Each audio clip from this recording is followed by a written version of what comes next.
El congresista Juan Cheput consideró que la Comisión Lavajato debería ponerse las pilas y dejar de ser puro floro. Según él, la comisión debería dejar de invitar a personajes de segundo y tercer nivel y hacerlo a quienes corresponda, como el expresidente Alan García y Keiko Fujimori.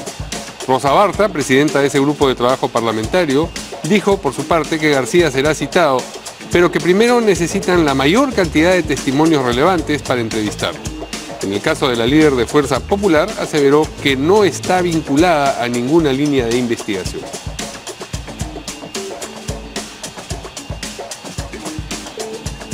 El presidente del Congreso, Luis Galarreta, pidió explicaciones al ministro de Trabajo, Alfonso Brado, sobre el posible cambio de lugar de la misa que celebrará el Papa Francisco en Lima durante su visita a nuestro país. Por su parte, la presidenta del Consejo de Ministros, Mercedes Arauz, aseveró que será el presidente Kuczynski quien determine el lugar de la misa por pedido del propio pontífice. La confrontación política que tanto daño le hace al país se encapsularía entre diputados y senadores, sostuvo Kenji Fujimori en su cuenta de Twitter. Esto a propósito de su iniciativa de restituir la bicameralidad del Congreso, una medida que además ha calificado de deuda del fujimorismo con el pueblo peruano. Entre tanto, la presidenta del Consejo de Ministros, Mercedes Arauz, consideró que esa reforma puede convenir al país.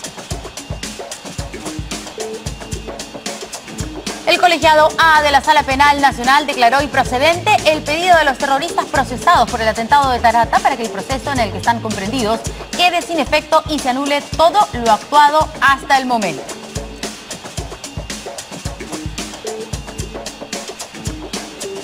Y si quiere estar al día con la información nacional e internacional, ya sabe que tiene que seguirnos en nuestra página web www.canaln.pe.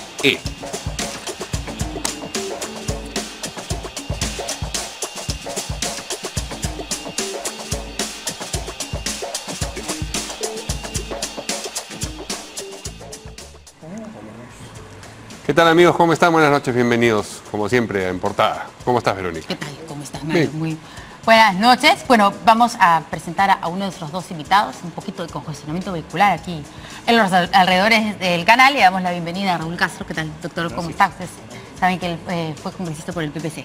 ¿Cómo está? Bueno, y estamos esperando al congresista Mauricio Mulder, del APRA. Del APRA, así es. Pero vamos avanzando. En lo que lo esperamos, vamos avanzando con el primer tema, que de alguna manera involucra también al APRA. El congresista Juan Cheput hizo hoy día declaraciones acerca del trabajo de la Comisión Lavajato. Dijo que tiene que ponerse las pilas y que debe dejar de ser puro floro. Vamos a escucharlo. Allegados estarían involucrados, pues hemos visto la reacción en las redes el fin de semana. Apenas salió el reportaje en los medios de comunicación masivos, de inmediato salieron pues los tuiteros apristas a descalificar a aquellas personas que hacían la denuncia. No es cuestión de decir voy a asistir, es cuestión de no permitir ningún tipo de ataque. Y acá, si realmente se quiere luchar contra la corrupción, la Comisión Lavajato tiene que ponerse las pilas, dejar de ser un puro floro, ¿no? y empezar a invitar a quienes correspondan. ¿Y quienes corresponden? No funcionarios de segundo y tercer nivel. Así como son solícitos en invitar al presidente Pedro Pablo Kuczynski, en salir en los medios a decir vamos a ir a Palacio, igualito tiene que venir por acá la señora Keiko Fujimori y también el señor Alan García. Si realmente se quiere luchar contra la corrupción, la Comisión Lavajato tiene que ponerse las pilas, dejar de ser un puro floro, ¿no? y empezar a invitar a quienes correspondan. ¿Y quienes corresponden? No a ver, ¿qué dice nuestro invitado? Bueno, tengo un sentimiento encontrado, ¿no? Porque por un lado Mercedes Arauz está buscando de alguna manera conciliar con todas las fuerzas políticas y en su legítimo ejercicio de congresista, Cheput sale a hacer estas declaraciones, ¿no? Que además las puede hacer en cualquier momento y que además es parte de una comisión que se va a prolongar en el tiempo todavía por buen rato. De manera que hacer estas precisiones sobre García y sobre Keiko Fujimori no sé cuánto afecta a la relación supuestamente recompuesta entre Ejecutivo y Congreso. Es evidente que una comisión de esta naturaleza, de esta magnitud, es una comisión que lo que busca es un show político o un posicionamiento político. En el caso del APRA, García siempre mucho más atento y mucho más reactivo, ya mandó una carta en julio, o en agosto, perdón, y acaba de mandar otra carta el día de ayer, diciendo que está siempre a disposición, precisamente a raíz de las noticias del fin de semana. Y en el caso de Keiko Fujimori, bueno, lo que Bartra ha dicho es que hasta el momento no hay indicios suficientes como para citarla a la comisión. En todo caso, yo creo que aquí hay este doble juego, ¿no? El juego del gobierno de querer mantener una presencia y un estate quieto preventivo. Eso es lo que entiendo que hace Cheput, si no las declaraciones las veo de un punto de vista táctico, un poco fuera de lugar, aunque reitero que es legítimo su derecho de hacerlo, pero en todo caso, en estas comisiones lo que no se busca es la culpabilidad, sino ver cómo se arrincona políticamente al adversario. Y eso se ha hecho siempre, en todos los gobiernos. Y creo que es una de las cosas que tenemos que corregir en el Perú. La política en el Perú está tomando un camino francamente desastroso. Lo que hay que hacer es ver cómo empezamos a corregir todos los escandaletes que nos llevan, nos traen, pero el país se para. He escuchado horrorizado los índices que se han publicado ayer y el día de hoy. De 134 países estamos en el 124 en educación. Y así sucesivamente. Estamos en los últimos en todo, entre los 15 últimos en todo. Y acá sigue el escandalete tras el escandalete y lo que se hace es parar las obras, se detiene obras que son trascendentales para el Perú, la infraestructura se detiene, en vez de juzgar a los culpables, intervenir las obras o buscar mecanismos de gerencia que permitan que las obras continúen y se fiscalice o se hagan los peritajes que corresponde. Pero reitero, la política acá tiene esta connotación que la tiene en todas partes del mundo, pero en el Perú se está exagerando. Y en consecuencia, yo creo que si Mercedes Arauz, lo que está buscando es un poco de quietud para buscar los mecanismos que permitan aprobar en el Congreso normas que le convienen al país, creo que este tipo de situaciones y de declaraciones de arrinconar al rival con la Comisión Lavajato deberían ser un poco más bajadas de tono y en un tono mucho más profesional del punto de vista político parlamentario. ¿No deberían ir entonces todos los nombres que han sido mencionados de alguna manera, por lo menos en el caso Lavallato? No, yo creo que sí, yo creo que ahí hay también una responsabilidad de Bartra, de la presidenta de la comisión. Yo he sido presidente de comisión también. Si uno tiene los elementos y tiene las pruebas y tiene la capacidad de elaborar un análisis que le permita inferir que ahí podría haber una testimonial interesante o podría haber verbigracia de repente, una inculpación, entonces sí, claro, hay que citarlo, por supuesto, porque si no estaría incumpliendo un deber parlamentario, ¿no? Vamos a escuchar lo que ha dicho la presidenta. O ponemos primero la claqueta, ¿te parece? Que fueron las primeras declaraciones, digamos, que es lo que ha suscitado esta respuesta del congresista Cheput, porque en algún momento dijo algo así como que no había indicios suficientes para citarle al señor García ni a Keiko Fujimori a la comisión. Vamos a leer, nos ponen por favor primero la claqueta, esto fue en Perú 21. Y dijo, en la medida de que vayamos avanzando en personajes claves que nos lleve a convocar al expresidente Alan García, lo haremos. ¿Hay más?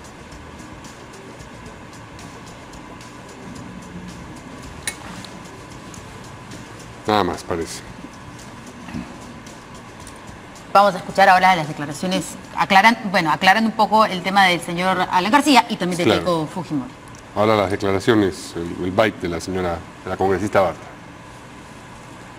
No existen elementos, esa es una afirmación que descarto completamente. Existen elementos, la vinculación del señor Alan García Pérez con el proyecto de la línea 1 del metro está completamente establecida. Ha sido presidente de la República en el momento que se ha desarrollado este megaproyecto, también con algunos eventos de la carretera interoceánica, así que él va a ser convocado.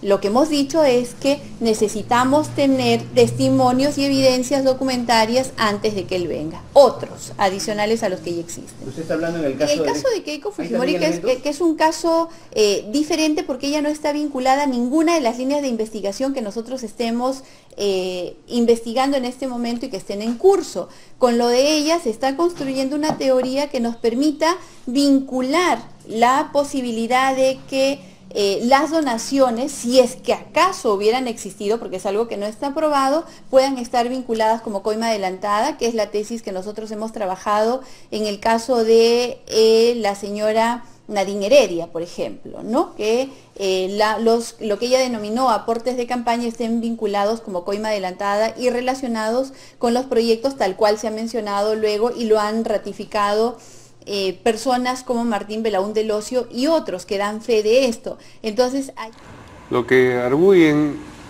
personas como incluso el expresidente Ollanta es que el trato de la justicia, y también podría incluir a las comisiones investigadoras, a los distintos presidentes o expresidentes involucrados en este problema, es diferenciado y no es igual. ¿Se ajusta lo que declara en esta ocasión la señora Rosa Bartra?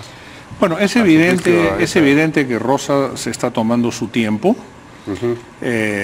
Seguramente querrá hacer las cosas bien, pero no me cabe la menor duda que en estos temas siempre hay tratos diferenciados, ¿no? Por ejemplo, no defiendo para nada al señor Toledo, ¿no? Pero creo que la peor gestión que se puede hacer si realmente se busca la extradición de Toledo es tener esta permanente metralleta de declaraciones de una serie de funcionarios públicos, incluso presidentes de poderes del Estado, refiriéndose al caso concreto de Toledo, ¿no? Esto, por ejemplo, en las Cortes americanas sería pues una apostasía, ¿no? Una cosa impensable que un presidente de un poder del Estado, el fiscal de la nación, claro, esté metiéndose una herejía en todo caso, ¿no? No, una apostasía, digo, para aclarar más. Bueno, sí, correcto.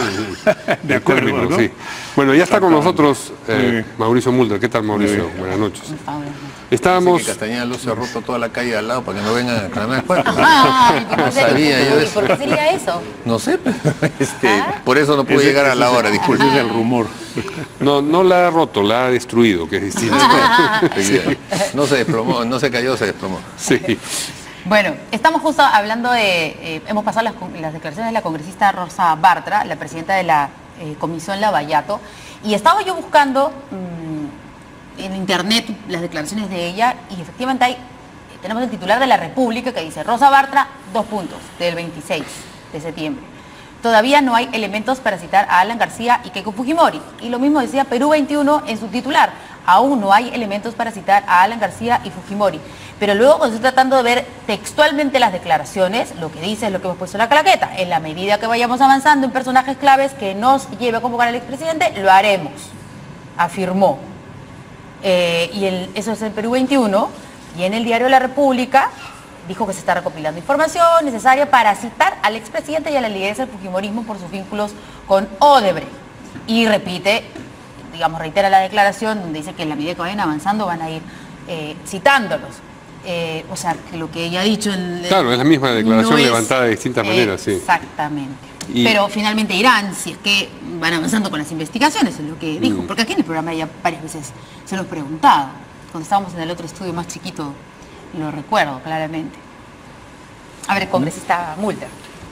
Bueno, yo también integré la comisión que presidió el congresista Pari. Una de las cosas que yo objetaba en ese momento y que también objeto ahora es que nos hemos convertido en una comisión de contraloría, más o menos, ¿no? Cada caso analizado hasta el detalle, ver si se presentó este papel, no se presentó este papel, y citando a toditos los funcionarios que han participado, largos interrogatorios de 4, 5, 6 horas, para ver si encontramos alguna irregularidad, que encontramos, pero irregularidades que no necesariamente te determinan, bueno, a ver si fue consecuencia de una coima, etcétera. No hay ningún tipo de ligación.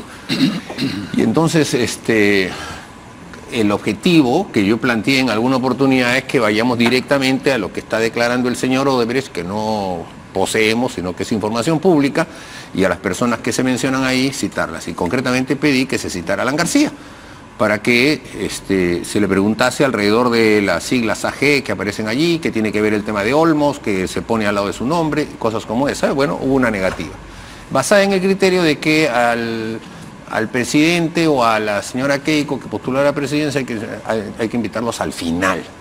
Y yo lo que creo es que hay que invitarlos mientras se tengan cosas que preguntarles, y si después hay cosas otra vez que preguntarles, se les vuelve a citar. Sí.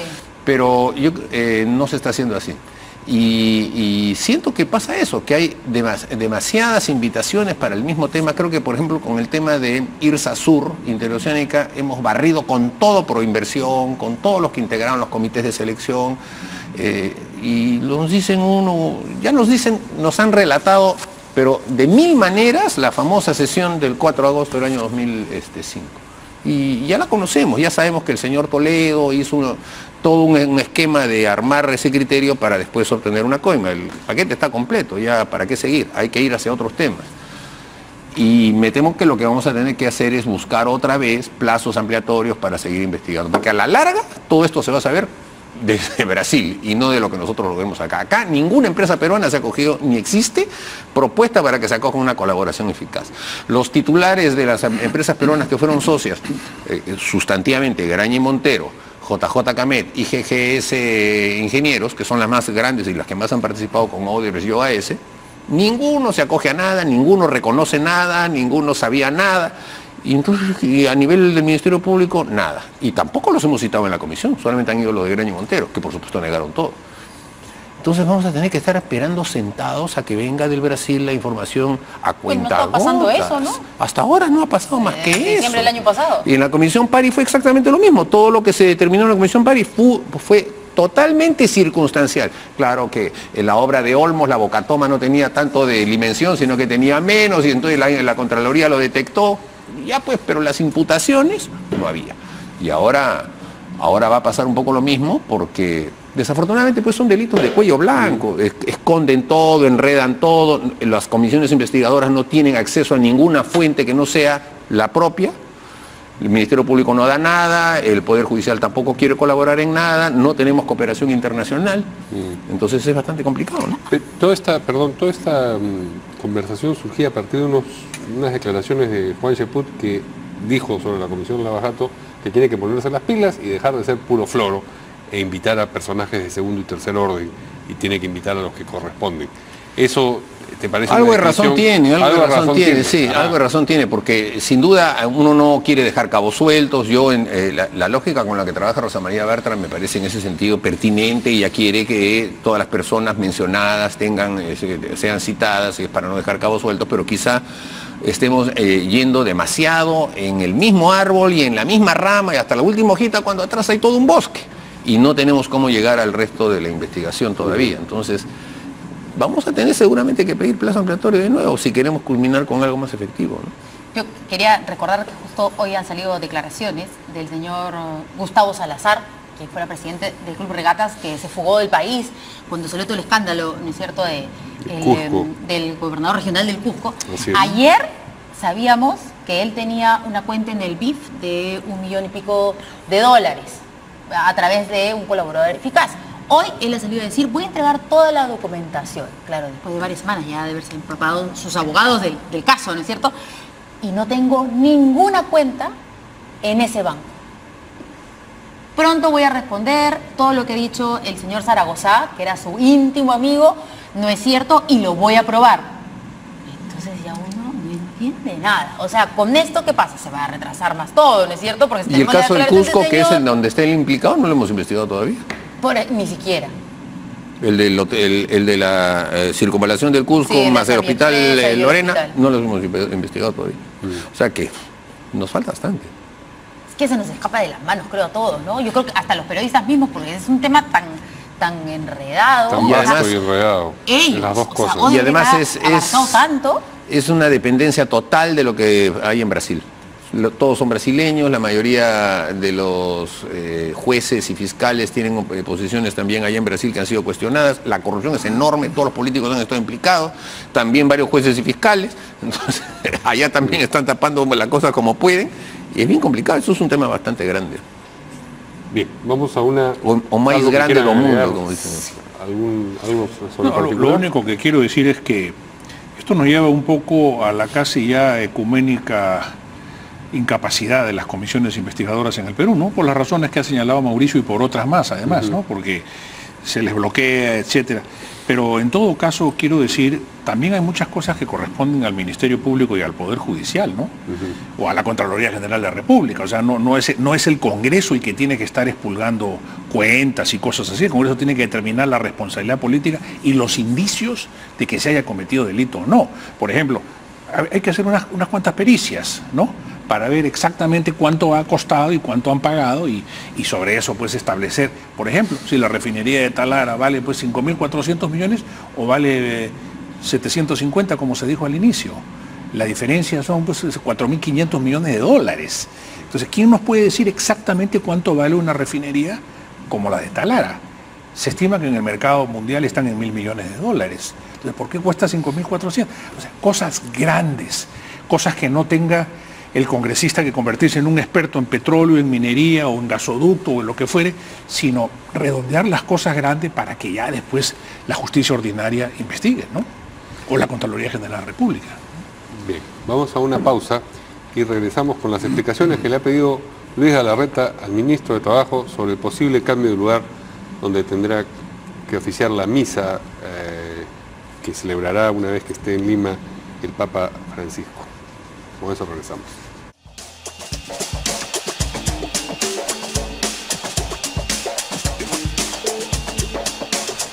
Bueno, ahora ha entrado Tallar el fujimorismo directamente a esto de si se va a hacer o no la misa en la Costa Verde.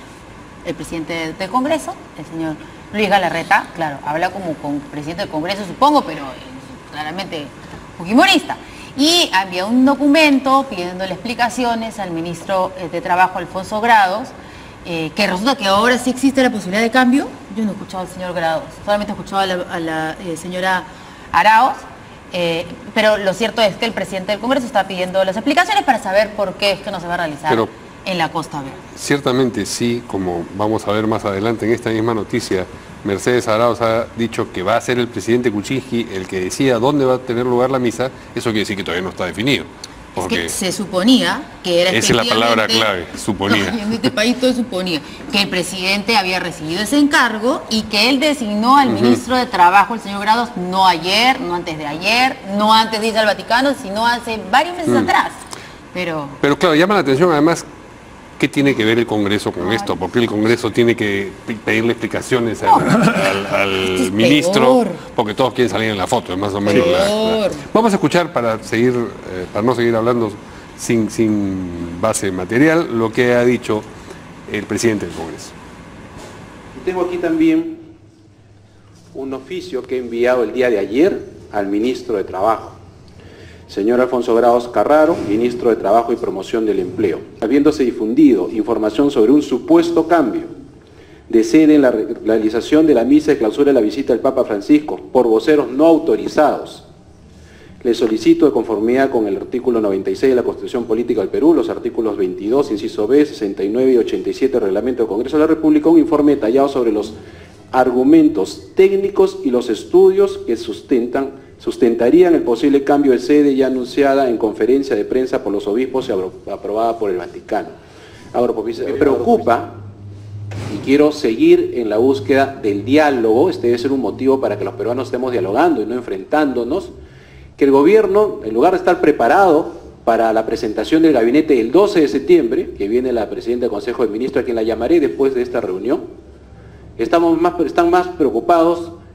Hoy día saliendo un general, con todo respeto, y ustedes saben mi compromiso con las Fuerzas Armadas, que lo tienen absolutamente claro, y con la policía, pero sale hoy día un general en la FAP, ¿no es cierto?, mostrando un escenario que nadie le ha pedido que lo muestre. ¿Quién ha pedido que muestre un escenario si hoy día no hay ninguna situación oficial? Es más, el propio Ejecutivo ha dicho que dentro de 10 días se va a decidir. Entonces yo quiero llamar a la reflexión a través de ustedes, que son los medios de comunicación, a la sociedad y sobre todo al gobierno. Creo que aquí hay conceptos claros. No podemos dar este ejemplo, no podemos dar esta situación de cuestionamientos entre quienes son los organizados, es decir, la Iglesia, con opiniones del Poder Ejecutivo. En Colombia, donde ha estado últimamente la visita del Papa, Lo ha realizado la Iglesia como corresponde. Repito, con los permisos correspondientes. Si tienen los permisos, si hay la situación del Papa, la organiza la Iglesia. Y es la Iglesia donde en cada país que visita el sumo padre, son los encargados de ver, obviamente, las sedes, las instalaciones, la concurrencia, pero siempre pidiendo los permisos y las licencias correspondientes. En el caso de la Costa Verde, como muy bien lo ha dicho el señor Jorge del Águila, ya se han hecho otras marchas, como la Marcha por la Vida, con 800.000 personas. Hay informes, incluso de INDECI, que también ha autorizado que la Costa Verde sea la sede. Me preocupa... Más allá de las contradicciones en el Ejecutivo sobre dónde tendría que realizarse, quién decide y cuándo, ¿qué tiene que ver el Congreso en esta Probablemente esté actuando como congresista en semana de representación, pues, ¿no? Que hay que gestionar, hay que coadyuvar, a resolver las cosas. Es la famosa semana de representación que nos obliga a eso. Lo sorprendente es que se tenga que hacer esas cosas cuando ya deberían estar resueltas hace meses. ¿Por qué el gobierno no sabe decidir las cosas hasta en eso? Ya Kuczynski viajó allá y creo que le preguntó al Papa, ¿no? Bueno, eso ha dicho la señora ¿Dónde Arauz quiere que sea la misa? Y el Papa le ha contestado, donde usted diga. O sea, ha ido allá a preguntarlo y no sabe dónde va a llevarlo. Me parece risible, francamente. Además, no solamente es la visita del jefe de una institución religiosa, ¿no? Como es la Iglesia, sino también es la de un jefe de Estado, que es la calidad que tiene el Papa. El Vaticano. Y entonces Estado, el sí, Estado peruano tiene la obligación de protegerlo y de darle todas las facilidades para su visita, conforme también la Iglesia peruana tiene también el mismo derecho. Entonces este es un trabajo conjunto. No se han puesto de acuerdo entre el presidente de la República, Monseñor Cipriani, impresionante. Y para un tema tan elemental como simplemente organizar un lugar en donde se va a hacer una misa. Y creo que esto revela un poco más la situación en la que estamos en el Perú, muy chicha. O sea, aquí hasta en cosas como esas que no son tan complicadas, porque solamente es cuestión de tomar una decisión viendo los temas de seguridad, no se pueda tomar decisiones, imagínate. Entonces, ¿cómo es que para otros temas más complicados lo puede hacer? Esa es la sensación que se va a generar. Bueno, resulta penoso que este gobierno, que se ha caracterizado por la falta de articulación, esté en estos dimes y diretes con la Iglesia Católica frente a la visita, como se ha dicho, de un jefe de Estado. Entonces, porque se ve desorganización total, ¿no? El viceministro Valdés, que es una persona honorable, íntegra, ya son varias veces que da estas patinadas, ¿no? La vez pasada hay 200 muertos o 400 muertos de estas patrullas que supuestamente liquidan ilegalmente a los delincuentes, y después se tuvo que retractar, ¿no? Y ahora sale y dice la Costa Verde es peligrosísima. Esta es una cosa que se debería coordinar internamente, se debería articular, porque la imagen que estamos dando es una imagen penosa, ¿no? Penosa, sinceramente. Y ahora interviene el presidente del Congreso para decir a dónde se hace la misa, ¿no? ¿Cuántas veces la van a poner y de qué tamaño es el cirio que se va a prender? O sea, esas son cosas que francamente lastiman a la opinión pública, ¿no? Por un lado. Por otro lado, yo creo que el hecho de que también un general de la Fuerza Aérea salga y diga, bueno, ¿sabe qué? Mi casa es cómoda, etcétera, también es impertinente, porque tampoco se trata aquí de que cada institución del Estado salga a convertirse en el mejor postor de la misa del Papa. Claro. O sea, eso no es, pues... Es una locura. No es razonable, no, absolutamente. En ningún sentido. En consecuencia, yo lo que diría es que se corte la discusión acá, que se pongan de acuerdo en una mesa, tomen una decisión y que la comuniquen. Y que aprendan a articular. Es que ya la habían comunicado. ¿No? Pero nosotros con el dron estamos pasando imágenes de dónde va a ser la misa ya de manera oficial desde hace por lo menos 2 meses. No entiendo ahora qué es lo que ha pasado. Sinceramente no sé.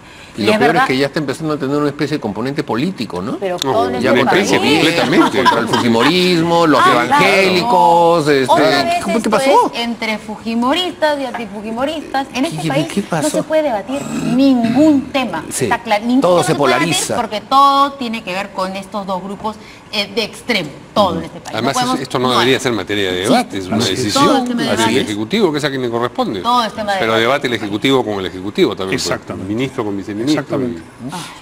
A ver, vamos a ver qué es lo que ha dicho este jefe de prensa de la base Las Palmas, que hoy día salió a decir, miren, acá está todo bonito, ¿no? Él es el señor Tuero, jefe de la base de Las Palmas. Escuchemos. Estamos en esta imagen, nosotros nos encontramos en este balcón, la imagen sería toda esta zona sombreada de color marrón, el área es de 590.929 metros cuadrados, eso equivale para 2 millones de personas a 2,5 millones de personas, en una situación de un metro cuadrado cómodo de entre 5 y 6 personas. Encima de ingreso, de salida de la gente. Los ¿por dónde? ingresos tenemos 4, tenemos la zona del Selec, tenemos la principal, Jorge Chávez, y tenemos 2 en San Roque. Y podemos activar 4 más en la zona de al frente, en la pared blanca.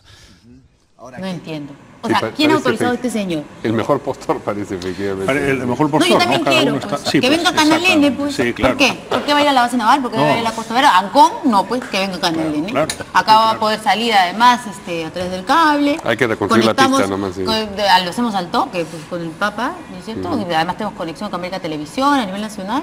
Mejor.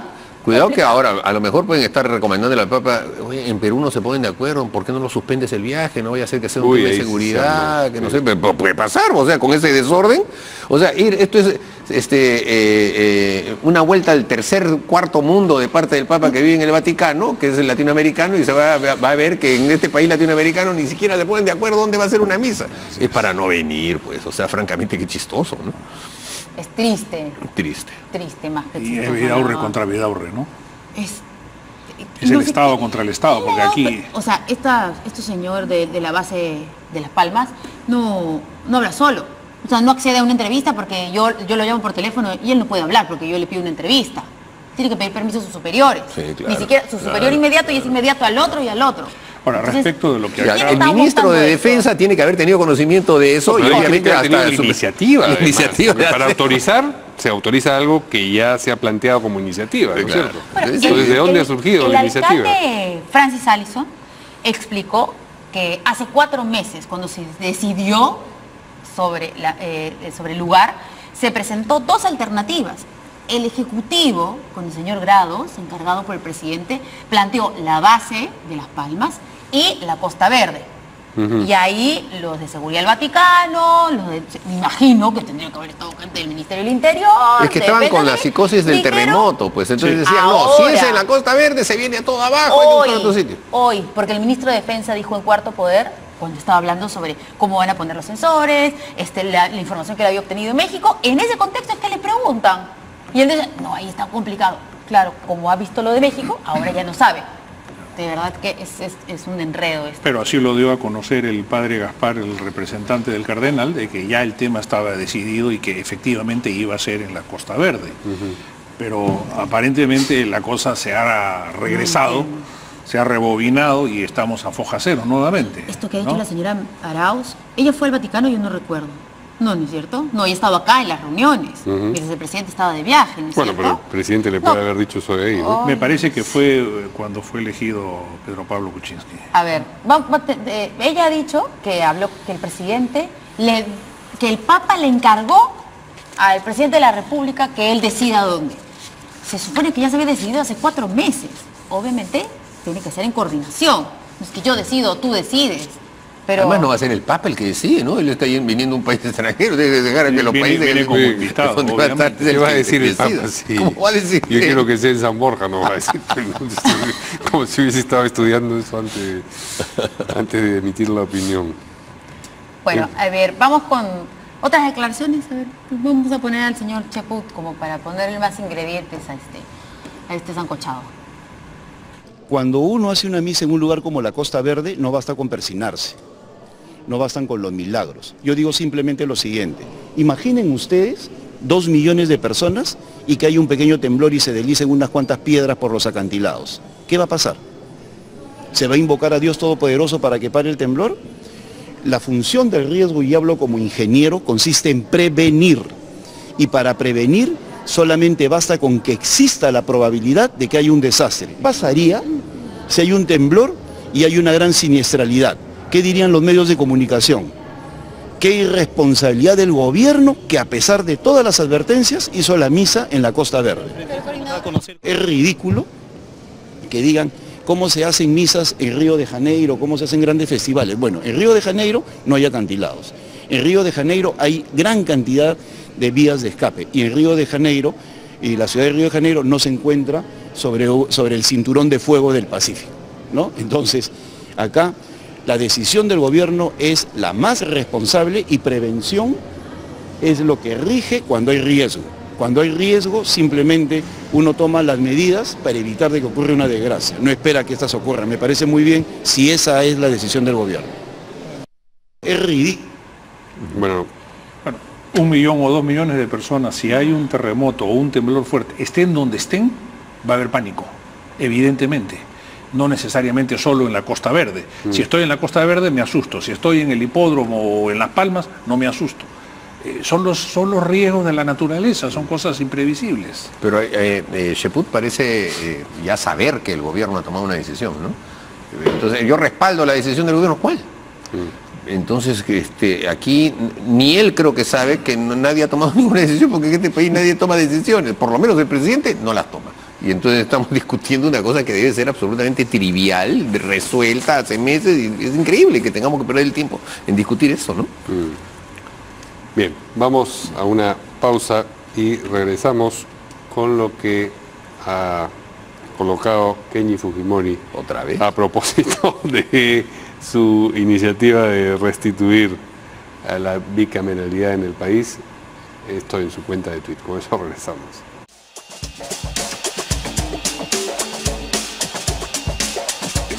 Muy bien, el congresista Kenji Fujimori de Fuerza Popular ha continuado, digamos, en la promoción de su iniciativa, que no es únicamente suya, ni es a él al primero al que se le ocurre, de restituir la bicameralidad en el país. Vamos a leer lo que ha colocado en el tuit y vamos a comentarlo, por supuesto, con nuestros invitados. Y dice: la bicameralidad es una deuda del fujimorismo con el pueblo peruano. Perú al bicentenario, ese es su hashtag. Sí, tenemos otro. Wow. Dice: la confrontación política que tanto daño le hace al país se encapsularía entre diputados y senadores, menos hostilidad, Congreso, Ejecutivo. Tan chiquita la letra. Sí. Ahora, no me queda claro por qué la conflictividad se encapsularía entre senadores y diputados. Igual se puede encapsular entre diputados y nadie, digamos, ¿cuándo se ha visto que cuando hay un tema polémico, político en el país, ese tema no alcance las calles y se siga discutiendo de diversas maneras ahí también la materia? Bueno, a mí me parece francamente increíble que la prensa nos ponga a Kenji Fujimori mañana, tarde y noche, que tomó sopa, que comió lomo saltado, que se fue a tal sitio, que entró al baño, etcétera. Ya esto es el colmo, francamente. El proyecto de creación del Senado lo presentaron varias bancadas, se ha discutido en la comisión. ¿Por qué no estuvo Kenji ahí planteando su discusión? De repente ahora... Por el ya no, pues de repente no lo va a hacer, pues si no puede sostener una argumentación oral en el Parlamento. O sea, sigue con entonces, lo que quiere es molestar a la bancada. Entonces lo que sucede, exactamente, lo que sucede es que cada cosa que pone, ustedes se la rebotan, él va a seguir poniendo todo, y ustedes se lo van a seguir rebotando y rebotando, él va a poner, mañana me voy al fútbol, se toma una foto con una camiseta, qué lindo Kenji se está yendo al fútbol, ya basta, ya, ¿hasta cuándo tenemos que estar comentando? Fujimori diga que el fujimorismo tiene una deuda con el país y que por eso la bicameralidad, ¿eso no le parece que es noticioso y que debería ¿Qué va a ser noticioso? Por Dios, no tiene ninguna importancia. Más importancia tiene que el propio fujimorismo en la Comisión de Constitución haya votado a favor del Senado. Ahí estaba, pues ya los hechos, estaba Miki Torres, estaba Ursula Letón, ellos han estado a favor, el propio fujimorismo no, pero no pusieron esa noticia en ninguna parte. ¿Cómo no? Acá con el propio Miki Torres hemos hablado de eso. Bueno, pues en algunas partes la pusieron, pero la mayoría no le pone titular. Pero el día domingo, este domingo nos han tenido en los 4 programas políticos que hay, portada con el señor Fujimori. En el diario de Comercio, portada en la página web, en el periódico, todos los días, ya pues. Entonces, ¿la discusión es sobre el Senado o la discusión es sobre Kenji? Porque si la discusión es sobre Kenji, cómo se divide el fujimorismo, perfecto. Pero no es pues la discusión que él está planteando el tema del Senado. Y el tema del Senado debería verse con seriedad. Ahora ya se banalizó, ya se convirtió... Porque él lo ha presentado, entonces ya nadie va a querer seguir... Exacto, pues ya Becerril, que en un momento estaba a favor, yo he conversado con él, etcétera, no estaba tampoco entusiasta él, pero decía que podía ser, ya dijo que no. ¿Por qué? Porque ya parte de la bronca interna, pues ya se banalizó el tema. Hecho a propósito, entonces, Kenji Fujimori, por eso, pero no caigamos en ese juego, pues, todos aquí alrededor, danzando alrededor del señor Kenji Fujimori. La empresa GFK lo pone de presidenciable porque le da la gana, pues ellos ya dijeron que va a ser candidato, ¿no? Y entonces, pero es que él dice que van a elegir las bases, no dicen no voy a ser candidato, lo decidirán las bases. Sí, claro, pero lo ponen en las encuestas en la paleta cerrada, ¿no? Lo ponen a la hermana, lo ponen a él, lo ponen a Guzmán, que no tiene ninguna figuración en la política, la ponen a Verónica Mendoza, que hace años que no habla. No, pero ellos deciden quiénes son. Pero no existía antes Kenji Fujimori. No existía. Tiene 10 años de parlamentario, pues. Y ha sido el congresista más votado por Lima, entonces sí hay materia, digamos. Está bien, pero ustedes en todo caso... No, lo que no me gusta es cómo ustedes, bueno, no ustedes, ya, la prensa en su conjunto, ya, la prensa en general... Eso para nuestra promoción, ha kenjizado la agenda, basta ya. Entrevistas en donde las preguntas son más largas que las respuestas, respuestas de monosílabos, lo ponen ahí. Ustedes lo que deberían establecer justamente es el récord de un parlamentario que no habla nunca, que no defiende ni un punto de vista, escribe un tuit, pero entonces ahí lo celebran. Lo que van a llevar es que a los parlamentarios ya no vengamos a su programa.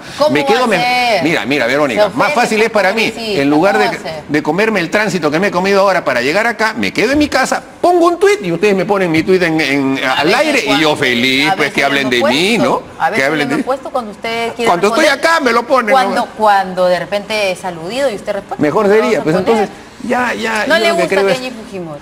Pero apoyaría no es que no me guste él o no, lo que no me gusta es que alrededor de un parlamentario que no se caracteriza por su capacidad verbal de defender puntos de vista en el Parlamento, que para eso nos pagan, ustedes hagan tanta fiesta.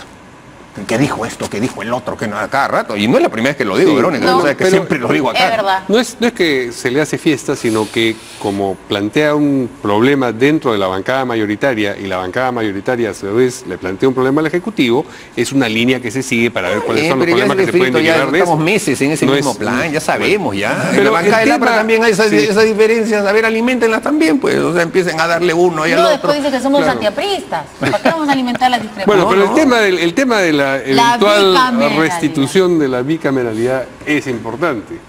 Sin lugar a dudas. Así es, y no estamos discutiendo eso que bueno, pues a eso estoy sí, sin lugar a dudas. Yo estoy de acuerdo con lo que ha dicho Mauricio. Yo creo que además está claro que el trabajo de Kenji Fujimori en el Congreso es completamente estéril. Y lo que él busca permanentemente es llamar la atención. Y obviamente al cabo de un año su desempeño y su contribución en proyectos de ley ha sido realmente pobre. En consecuencia, presenta un punto o un tema o un proyecto de esta magnitud, reconstituir la bicameralidad, y tiene un poco, digamos, el lujo o la condición de decir el fujimorismo le tiene una deuda al Perú, ¿no? O sea, el fujimorismo, como si él interpretara a todo el fujimorismo, o erigiéndose en el portavoz del fujimorismo. En consecuencia, es obvio que lo que Kenji Fujimori busca es notoriedad, y estoy absolutamente seguro que sobre Senado y bicameralidad no sabe absolutamente nada. No quiere una, sino dos cámaras. Por eso busca notoriedad, digo, sí, las cámaras. Busca cámaras. El enfoque. Y además estoy absolutamente seguro que ni siquiera ha leído el proyecto de ley. Sí. O sea, estoy seguro que alguien le ha preparado un proyecto de ley de 150 páginas y no lo ha leído. Ahora, yendo al tema de fondo, este es una recurrencia desde que se restauró la democracia el año 2001, en el sentido de que el Perú tiene una tradición de bicameralidad y además ha quedado palmariamente demostrado que la unicameralidad no funciona en el Perú. Es conflictiva, no es fértil para el Perú, se producen constantemente errores, hay demasiado apasionamiento, la Cámara Revisora es fundamental. Entonces, un Senado con características de cámara revisora y no de colegisladora en simultáneo, creo que es fundamental. Con algunas otras atribuciones, por ejemplo, ¿no? Por ejemplo, todo esto que se habla permanentemente de los miembros del Consejo Nacional de la Magistratura. O sea, lo que sucede con la unicameralidad o con la Cámara de Diputados es que es la Cámara política, es la Cámara donde las representaciones son de naturaleza regional y por lo tanto muchas veces tienen intereses contrapuestos al interés nacional o simple y llanamente no les interesa profundizar en las materias nacionales o no tienen las capacidades para hacerlo. En consecuencia, hay determinadas funciones que sí se podrían hacer con más serenidad en una Cámara elegida. ¿Cómo? Elegida, porque usted habla como de unos ancestros, elegida no sé, como de por distrito nacional único, y te voy a decir, te voy a decir algo, Verónica, te voy a decir algo, con mayor flexibilidad para que los partidos designen. El Senado ha funcionado en el Perú extraordinariamente bien. Lista cerrada, por supuesto, cuando los partidos designaban tanto diputados como senadores. En consecuencia, un Senado con Distrito Nacional Único, con lista cerrada, designada por los partidos, es virtualmente una garantía de éxito en el desempeño. En las elecciones del 80 ocurrió eso de ahí. Por supuesto. Pero en el 85 ya había preferencial hasta para el Senado. Sí, efectivamente. Sí. Exactamente. Yo lo que digo es, si el fujimorismo le debe al Perú la restitución del Senado, ¿por qué no profundizamos más? Y le debe al Perú también mejor restituir la Constitución del 79, porque la del 93 que elaboraron fue justamente la que se tiró el Senado y que ha hecho un Congreso pequeño, de un país pequeño, como el de El Salvador, es más chico que el del Ecuador, ¿no? Y que se convierte en élite por ser justamente pequeño y carecer de capacidad de representación y por no tener una visión nacional de las cosas, que es el Senado el que te la da. Como dice Raúl, Distrito Nacional Único con liderazgos nacionales que tengan una visión distinta de las cosas. Y nosotros habíamos planteado incluso que las elecciones al Senado se hicieran ahora en las elecciones municipales. Desafortunadamente dejaron pasar la discusión por las dudas que tienen en el fujimorismo en la primera legislatura que pudiéramos haber tenido antes de julio, aprobamos ahí y ahora aprobamos y ya podíamos convocar, ya no se va a poder. Porque hay que cambiar la Constitución, ¿no? Claro, porque hay que cambiar la Constitución. 19 artículos dice el proyecto. Y la elección del Senado en el año 18 hubiese permitido tener un parlamento que trascienda a los gobiernos y por lo tanto haya una elección a mitad de gobierno, que es también bastante saludable para la democracia. Sí. Nosotros la habíamos propuesto.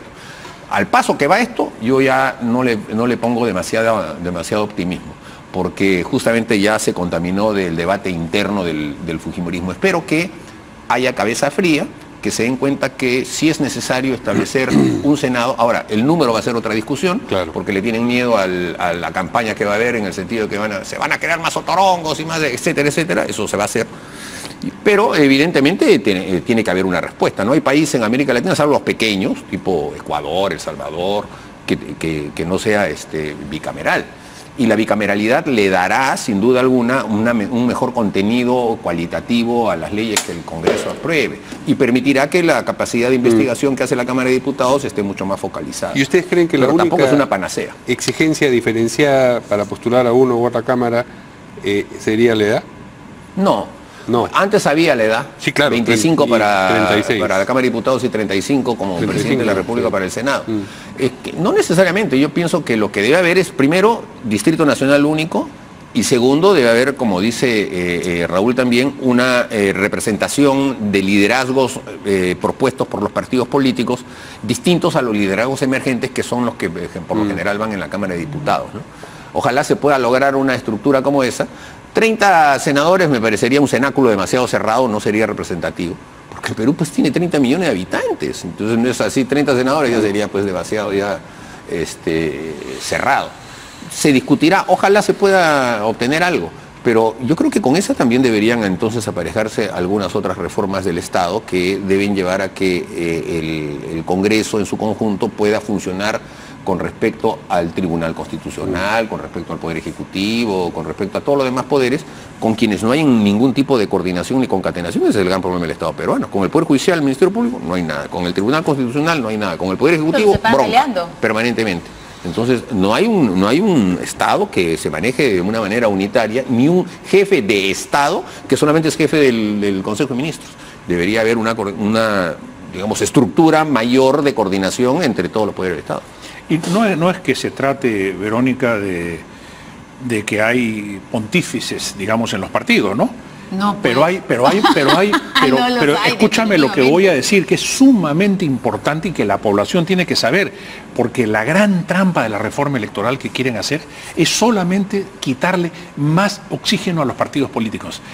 Y eso va a conducir a la liquidación de los verdaderos partidos políticos que todavía conservan algo de institucionalidad.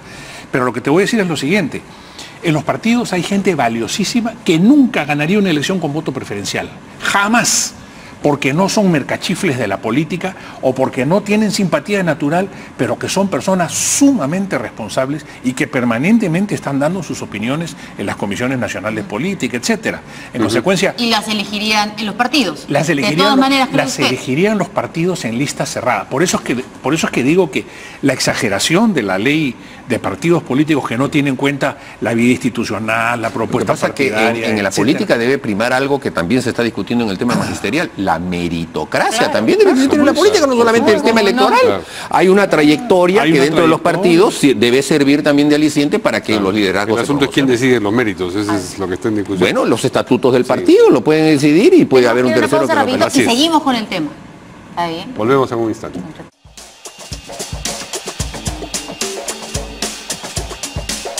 Bueno,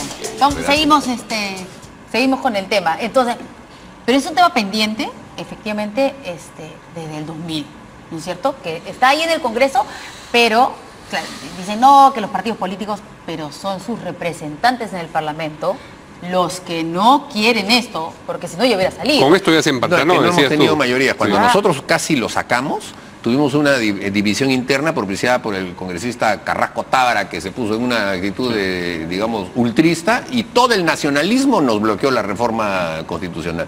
Cuando se intentó hacer en la época de Henry Pease, que se avanzó con un esquema más o menos de ir reformando la Constitución y cambiándole la firma y todo eso, la prensa hizo todo un aspaviento, se tiraron en contra. Siempre. Sí, en este caso fue el Diario Comercio, que hizo toda una campaña. Y bueno, ya se chupó, pues Pease sacó como 6 tomos, sacó de la reforma y casi estábamos avanzando, pero incluso se aprobaron cerca de 20 y tantos artículos con encima de 87 votos. O sea, ha sido el nacionalismo, hace poquito, quien se opuso. Sí. Y antes... El fujimorismo. El toledismo también, claro. El toledismo también se opuso. Sí, pero hagamos un balance de 25 años de unicameralidad y veamos cómo se ha deteriorado la política y cómo se ha deteriorado la institución parlamentaria en el Perú. ¿Por qué? Porque todo se funde en la Cámara Única. En este momento el Perú carece de una visión de país, carece de una visión de futuro, carece de una priorización de los temas. Puede ser que en el CEPLAN haya una priorización, pero nadie lo instrumenta políticamente. Lo que no estamos entendiendo es que los técnicos pueden tener muy buenas ideas y seguramente algunos ministros técnicos del presidente de Kuczynski pueden tener muy buenas ideas, pero ¿quién los instrumenta políticamente? En consecuencia, todo esto pudiera ser instrumentado y pensado en un Senado que sí tendría que ser de lujo para las circunstancias que el país atraviesa, porque en este momento, de verdad, en la Cámara Única nadie piensa el destino del país. Todos están en el día a día, en el escandalete, en la comisión investigadora, en que viene o no viene, la misa donde la hacemos acá o la hacemos en el Yauca, o mejor nos vamos pues a la parada, ¿no? De repente en la parada también hay sitio. No, pues... Al fondo hay sitio, ¿no? Al fondo hay sitio. En consecuencia, lo que hay que hacer es pensar con mayor seriedad, y eso en una Cámara Única, política, fragmentada por los regionalismos, no se puede hacer. Muy bien, mencionaremos antes de irnos la última noticia, como siempre. Bueno, el colegiado A de la Sala Penal Nacional declaró improcedente el pedido de los terroristas procesados por el atentado de Tarata para que el proceso en el que están comprendidos quede sin efecto y se anule todo lo actuado hasta el momento. Bueno, pero seguimos con el mausoleo. Estaban condenados ya, ¿no? El ministro. ¿O qué? ¿Van a comenzar el juicio de nuevo o estaban pidiendo la nulidad de lo que ya pasó y los condenó? Sí. Que sin efecto para poder ir a la Corte Interamericana y reclamar indemnización. Sí. Bueno, felizmente ha habido algo de de lucidez en esa decisión, ¿no? Impidiendo de que ese tipo de maniobras, que para ellos es parte de la guerra, ¿no? La lucha jurídica en el campo interno y en el campo externo es parte de la guerra. Y la llevan Fajardo, Garaybar, ellos que son los abogados. Marta Guatay se va a incorporar estos días porque eran los que manejaban ese tipo de cosas. El ¿no? octubre Hay que estar bien sale, alerta. ¿no? Es verdad. Lo que pasa es que nos estamos olvidando porque pensamos solamente que lo único que va a haber en octubre es el partido, o los partidos del Perú, ¿no? Pero sale en octubre también, pues terrorista. Sí. Es evidente que están jugando con los recursos procesales, ¿no? Ellos tienen la posibilidad de pedir la nulidad, pero la nulidad tiene que estar fundada en causas expresas y específicas. Y la nulidad no es una cosa que se inventa. Las nulidades están señaladas en la ley. En consecuencia, tendría que haber una muy grave falla del debido proceso o una falla de la tutela jurisdiccional o qué sé yo, una violación de un derecho constitucional en el proceso para que se pueda anular. De lo contrario, no, y la sala ha dicho que no. Muy bien. Gracias a nuestros invitados. Muchas gracias. Y esperemos tenerlos nuevamente. Así es. Gracias. Después, ¿cómo no van Comentando a el decir siguiente apristas? tuit ¿De qué? No van a decir apristas, no ¿Por van a qué? dejar de decir apristas. Nunca le van a decir apristas. ¿Cómo no? Le voy a enseñar ahora. Les dicen los apristas, tweets. pero ya serán pues troles De recontra, PPK. retro. Muy bien, muchas gracias. Nos vemos mañana. Muchas gracias. Portada. Buenas noches.